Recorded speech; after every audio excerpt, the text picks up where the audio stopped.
জন্য মাঠে নামার আগে আপনি যদি সেই মেয়েটি সম্পর্কে এমন কিছু গোপন তথ্য সংগ্রহ করতে পারেন যে তথ্যগুলোর সাহায্যে মেয়েটির দুর্বলতা কি কি তা খুঁজে পাওয়া যায়, তাহলে মাম্মা সেই মেয়েটিকে পটানো আপনার কাছে কোনো ব্যাপারই হবে না।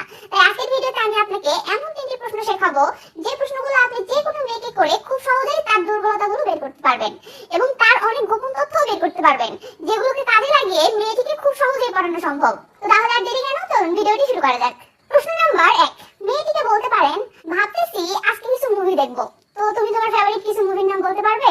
ব্যাস, প্রতিটি মানুষেরই ফেভারিট কিছু মুভি অবশ্যই থাকে। তো মেয়েটি তার পছন্দের মুভিগুলোর নাম আপনাকে অবশ্যই বলবে, আর তখন মেয়েটির পছন্দের মুভিগুলোর তালিকা দেখলেই আপনি স্পষ্ট বুঝতে পারবেন মেয়েটি কেমন টাইপের বা কেমন মাইন্ডের।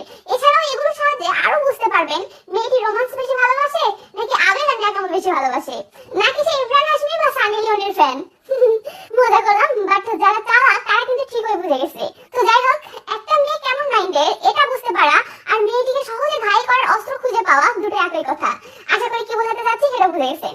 তাহলে দেরি কেন, চলুন পরের পয়েন্টে। প্রশ্ন নাম্বার 2, আপনি মেয়েটিকে প্রশ্ন করতে পারেন, তুমি কি কখনো কাউকে অনেক ভালোবেসেছো বা কখনো কি কারোর সাথে রিলেশন করেছো? তো মেয়েটি যদি কাউকে ভালোবেসে থাকে বা এর আগে কারোর সাথে রিলেশন করে থাকে আর সেগুলো সে যদি আপনাকে খুলে বলে, তখন আপনার কাজ হবে পুরো কাহিনী ইনভেস্টিগেট করা। অর্থাৎ মেয়ের থেকে জানতে চাইবেন কিভাবে রিলেশনটা শুরু হলো, রিলেশনটা কেমন চলছিল, কিভাবে ব্রেকআপ হলো, কে ব্রেকআপ করলো, কি কারণে বা ব্রেকআপ হলো, ইত্যাদি ইত্যাদি। কারণ এই তথ্যগুলো আপনি যদি মেয়েটি থেকে বের করে নিতে পারেন, তাহলে আপনি এমন অনেক তথ্য পেয়ে যাবেন যে তথ্যগুলো মেয়েটিকে পটানোর জন্য পরবর্তীতে আপনি নিজেই কাজে লাগাতে পারবেন। তখন মেয়েটিকে পটানো আপনার কাছে আরো অনেক বেশি সহজ হয়ে যাবে। তো চলুন এবার পরের পয়েন্টে।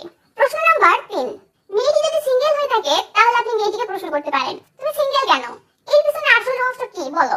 কোন মেয়েকে পটানোর জন্য এর চেয়ে বেস্ট প্রশ্ন আর হতেই পারে না, কারণ আজকাল সিঙ্গেল মেয়ে খুঁজে পাওয়া যায় না। সেখানে মেয়ে যদি বলে যে সে সিঙ্গেল, তার মানে মেয়েটি সিঙ্গেল থাকার পিছনে অনেক বড় কোনো কারণ অবশ্যই আছে, আর সেই কারণটাই যদি না জানেন তাহলে কোনো ওষুধেই কাজ হবে না। আপনি মেয়েটিকে সহজে পটাতেই পারবেন না, কারণ মেয়েটি কেন রিলেশন করে না বা করেনি সেটা আগে জানতে হবে, তবে আসল জায়গাতে মলম লাগাতে পারবেন। তাই যে মেয়েকে পটাতে চাচ্ছেন সে কেন সিঙ্গেল, কেন সে রিলেশন করতে চায় না, তার সমস্যা কি, সে কি তার মনের মতো ছেলে পায় না, নাকি সে